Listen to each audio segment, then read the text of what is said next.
une mise en faillite d'une banque, somme toute, de taille moyenne aux États-Unis, peut avoir des effets rapidement négatifs sur l'ensemble du secteur bancaire parce que les banques sont très interconnectées entre elles. Elles ont beaucoup de trafic sur les marchés financiers qui les concernent directement ou indirectement. Et les banques en Suisse, pendant une journée entière, se prêtent une somme d'argent qui correspond à peu près à la moitié du produit intérieur brut de la Suisse, qui est une grandeur qui porte sur une année. Si pour l'année 2022, par exemple, en Suisse, le produit intérieur brut était environ de 800 milliards de francs suisses, en une seule journée, en 2002, les banques en Suisse se sont prêtées la somme de 400 milliards de francs suisses. Et souvent, ces prêts sont des prêts à très court terme, d'un jour à l'autre, ou même pendant la journée, ou alors d'une semaine à l'autre. Alors, il est clair que si une banque est proche d'une faillite, à savoir qu'elle n'a pas les liquidités pour rembourser ses créanciers, d'autres banques risquent de partir en faillite parce que, justement, elles n'arrivent pas elles-mêmes à recouvrer les créances envers la première banque en difficulté. Et à leur tour, ces banques n'auront pas de quoi payer les dettes face à d'autres banques.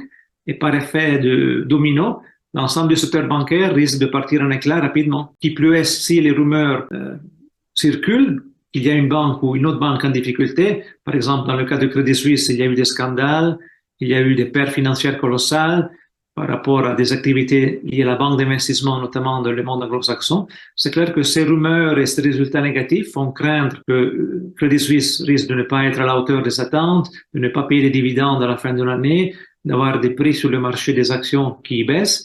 Donc, ça précipite le prix des actions vers le bas parce que les actionnaires vendent leurs actions avant de toucher le fonds. Et puis, ça peut impliquer aussi une ruée des déposants, savoir on se précipite au guichet de la banque pour retirer son argent par peur que la banque n'a pas de quoi satisfaire cette demande. Et s'il y a une telle banque qui trébuche, d'autres banques aussi. C'est pourquoi la Banque centrale ne peut pas ne pas intervenir. Mais la faute, c'est pas tellement aux banques centrales, même si elles ont augmenté les taux d'intérêt de la politique monétaire qui ont provoqué, par exemple, dans le cas de la Silicon Valley Bank, une perte et donc des problèmes difficiles à résoudre. Le problème majeur, c'est que les autorités de surveillance et les règles pour les banques, notamment d'importance systémique, n'ont pas été à la hauteur des défis.